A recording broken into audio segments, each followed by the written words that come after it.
One of the most amazing things as you begin to look through the Old and the New Testament and begin to look through Scripture is that there are these people that love the Lord and these people of God, and they're always characterized by bold steps of faith. From one guy being told to pick up and just move, and I'll let you know when you get there, to the early church when people were being persecuted and killed for their faith, and yet they would go to the temple and they would go to the marketplace and they would go to where everybody was at and where people would gather, and they would just preach a single message, and that was Jesus, Christ crucified, and He rose from the dead. So this idea of being bold is really not that foreign to the church, as well as it's not really a foreign idea to us as the Bluff Church. In fact, the idea of being bold and taking huge leaps and steps of faith for Christ has been part of our makeup even from the very beginning of our short history. It was a bold step of faith just to look at what does God want? What a new church in Poplar Bluff. Does Poplar Bluff even need a new church? But just as we prayed about that and just considered, how God was moving in our lives, it was a bold step of faith just to say, maybe so, maybe so. So as we involved our wives in that discussion and prayed about that, it all kind of culminated one day in your living room at your kitchen table with everybody kind of putting their hands in and saying, we're in for this thing. Whatever God has in store for us, we're in. I mean, it was pretty scary. We, knowing that we were leaving something that was comfortable and leaving behind an income that, again, that was comfortable, and having to just step out on faith. And but God has just blessed it and let us know just through so many things that's what He wanted, and we just obeyed Him and did what He wanted us to do, and He's taking care of it. But then all my emotions started going, and I was like, oh, because I figured I was going to have to get a job, and I did. God provided that. And I didn't know if we would be able to stay in our house. I didn't know how we were going to pay for things. I really didn't know what was going to happen. But I tried the best I could to keep the faith, to know that God would take care of us, because I felt so strongly, and we all did, that this is what He really wanted us to do. And He has. He has blessed us in more ways than we could ever imagine and ever think of. So I really do know that this is what we were supposed to do. There were a lot of emotions around that table that night. Emotions of crazy to the absurd, to anxiety, to fear. But at the end of the day, there was an excitement stirring in all of our hearts that God was going to allow us to be part of something and creating a church for people who'd given up on church. For people who'd basically said, I'm throwing the towel in, and God calling us to say, go get those people. And we know that from Jesus' teaching in Luke 10:27, that the way to go get those people is by loving God first with everything that we are and everything that we have, and by loving our neighbor as ourselves.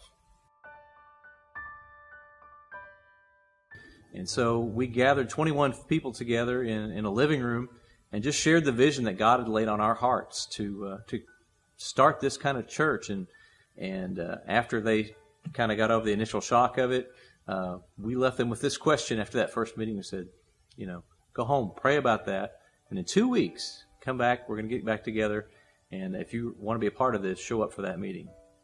Doug and I looked at each other after that meeting and basically said, you think they'll come back? When we first started talking about the Bluff Church and starting that, my first thought was, I'm in. And because I know a lot of people that wouldn't come to the big church that I attended.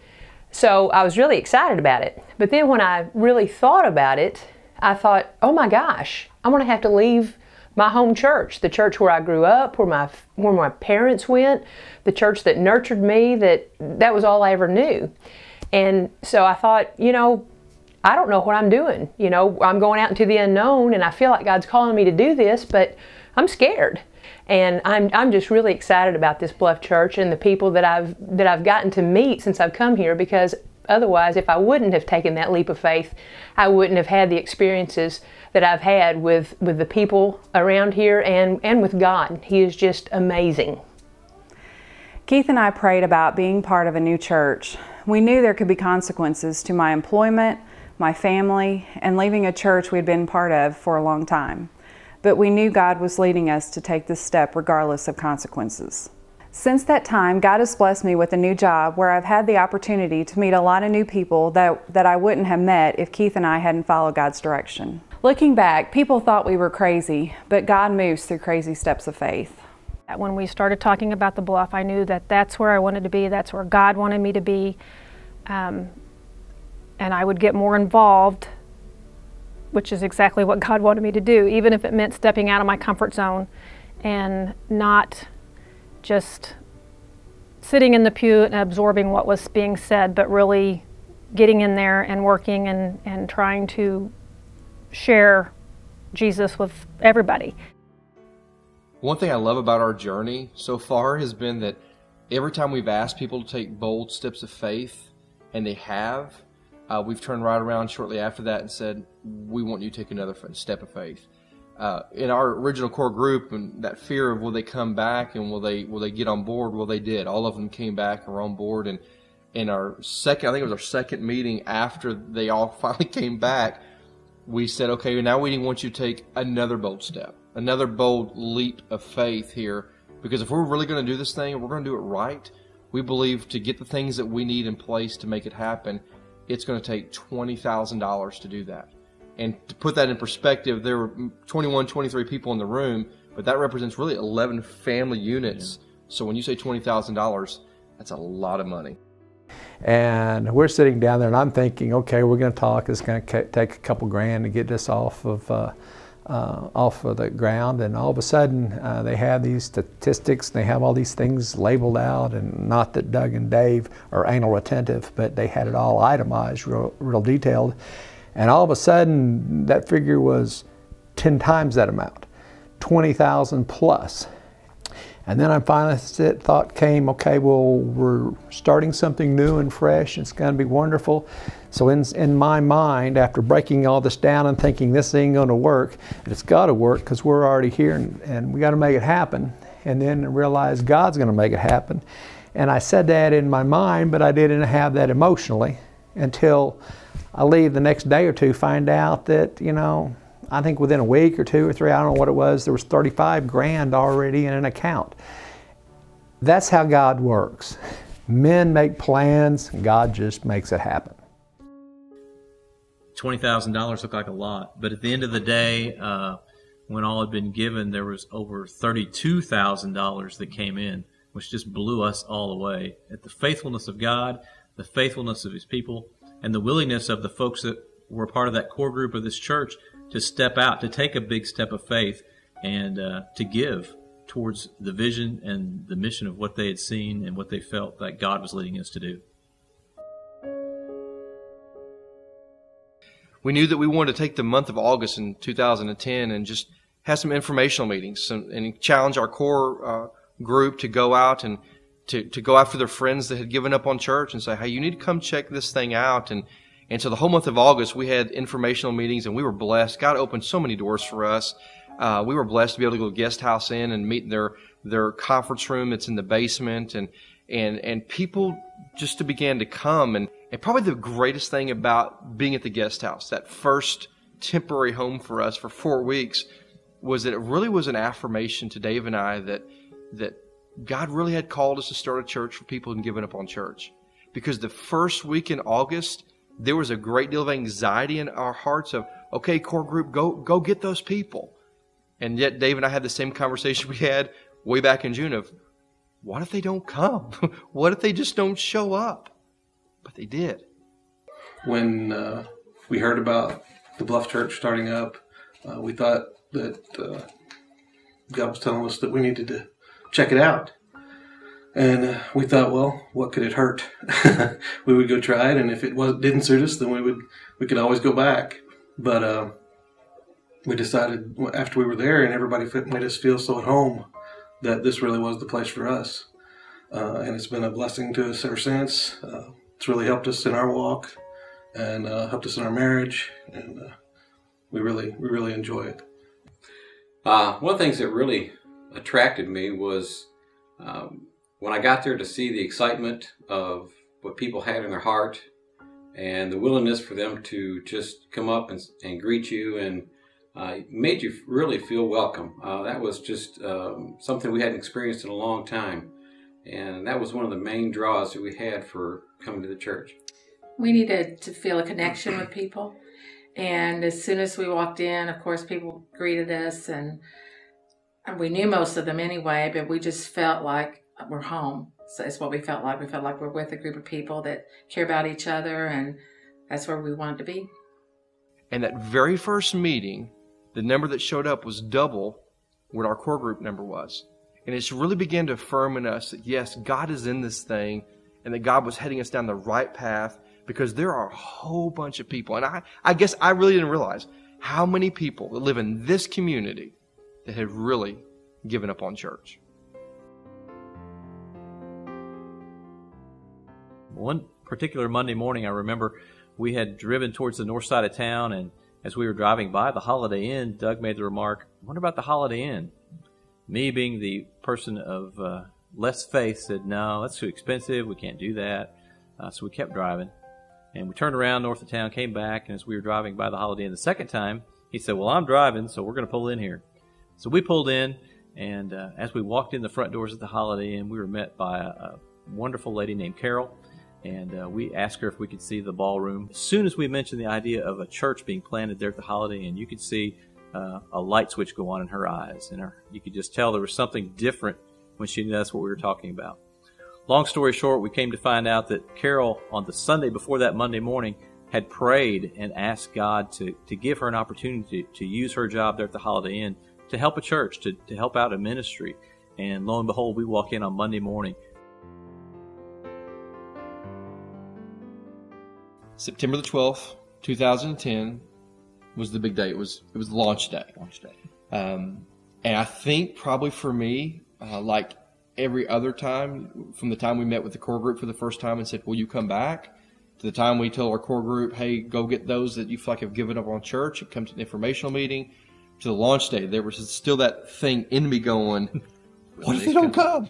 But the cool thing of the story is this: every step we took that we felt like God wanted us to take that was a huge step of faith, God always yielded results. Yeah. God always stepped in and intervened and continued to affirm that we were taking the steps that He wants to take. And I'll never forget the first Sunday morning standing up there and having the privilege to speak in front of all those people and bring the Word of God. There was something in my spirit that was overwhelmed with, there's really this many people that have given up on church. And if that's a reflection on this day, how many more are in our community that we're going to have the opportunity to go after? I mean, within a few months, he had brought us to the point of adding a staff member, which crazy, you know, a church that was less than 6 months old at that point, and already adding another staff member. But about 125, 30 people. Yeah, I mean, it's just kind of almost unheard of.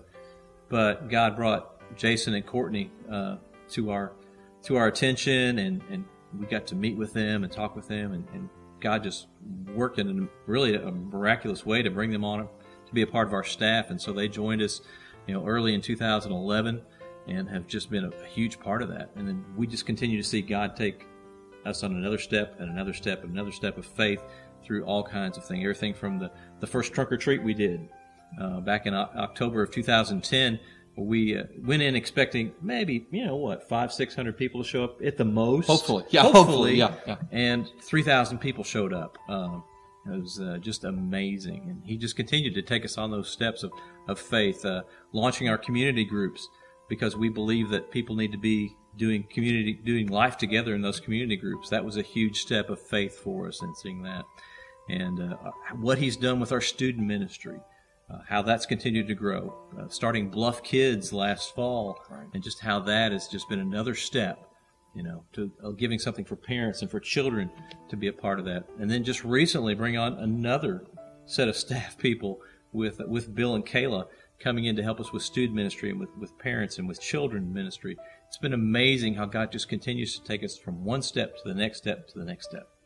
And they never make sense. And they never make sense. That's the crazy part. And a thing I guess I love about the journey has been, it made no sense for Jason and Courtney to come on their level. Hey, we want you to come lead our students, and we're not going to pay you anything. No, people don't do that. Right. and then to see God blessing them and in their life, and also they have this beautiful son now, and then to see that same scenario play out with Bill and Kayla going, we want you to come lead 2 different ministries, and by the way, we're not going to pay you anything. And they're like, yes. And so just for me, that boldness that began at a kitchen table has now become viral to a church.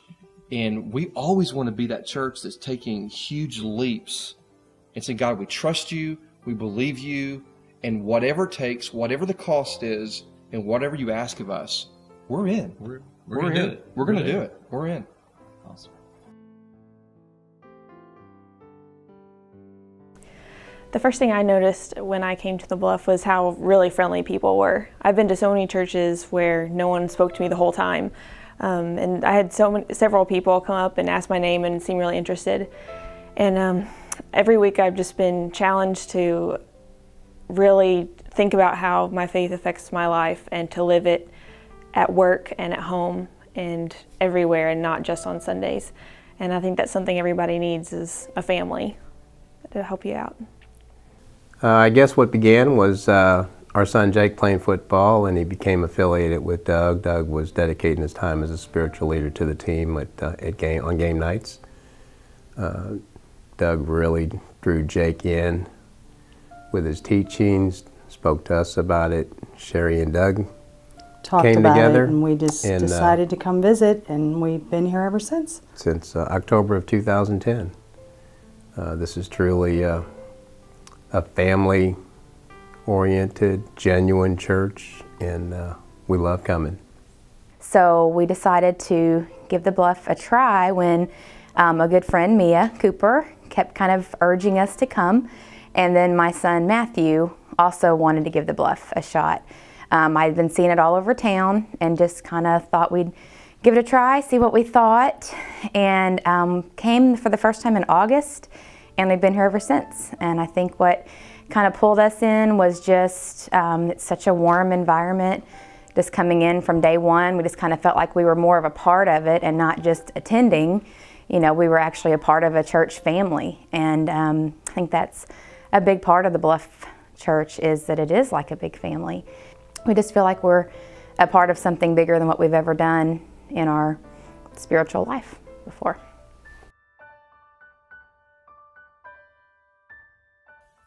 The reality is for us as a church is that everything we've done to this point has been wrapped up and surrounded by the idea of taking bold leaps of faith, huge steps of faith, gargantuan jumps of faith. At every turn and every moment, we are praying and seeking God's wisdom, His direction, His discernment. And so when we take those steps of faith, we can depend and have depended that God's going to take care of us. And at every turn and at every moment, God's provision has been evident. God's guidance has been evident. God's hand of blessing has been evident.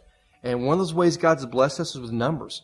There has not been a Sunday since the time we launched that we have not seen multiple visitors for the first time come through those doors. And as you notice over the last several weeks, God is bringing new faces and new people and new families, and we have begun to pack out the ballroom at the Holiday Inn, which has caused Dave and I to go back and say, okay, God, we've taken all these steps, and we believe you and we trust you. What's next? And so we have been on a journey, Dave and I, of praying and seeking God and asking for wisdom and asking for discernment and talking to key leadership that's in our church that are guiding different areas of ministry. And we really believe that the next step, the next chapter for us as a Bluff Church that will allow us to grow numerically, will allow us to grow in areas of service and opportunities to serve and getting more and more people involved. We really believe that God is leading us and has cast the vision in us that next step for us, that next chapter, to accomplish all those things and to continue to set us up and position us to see God's hand continue to bless us and reach more and more people who've given up on church. That vision and that next step, we believe, is a change of venue. What if the 1,100 seats here at the historic Rodgers Theatre was filled full of people who had truly given up on church? Maybe even people who were ready to throw in the towel and had given up on God. We truly believe the reason God wants us to change venues and to move from the Holiday Inn to here is for that very reason. It's because this gives us a space and an area and an environment to grow in every way imaginable, to grow in how we can reach people, to grow in how we can serve people, and to expand what God is doing. And so on April the 8th this year, Easter Sunday, that begins a new chapter for us in the history of the Bluff Church as we take the next big, bold leap of faith and coming and planning ourselves for a season in our history here at the Rodgers.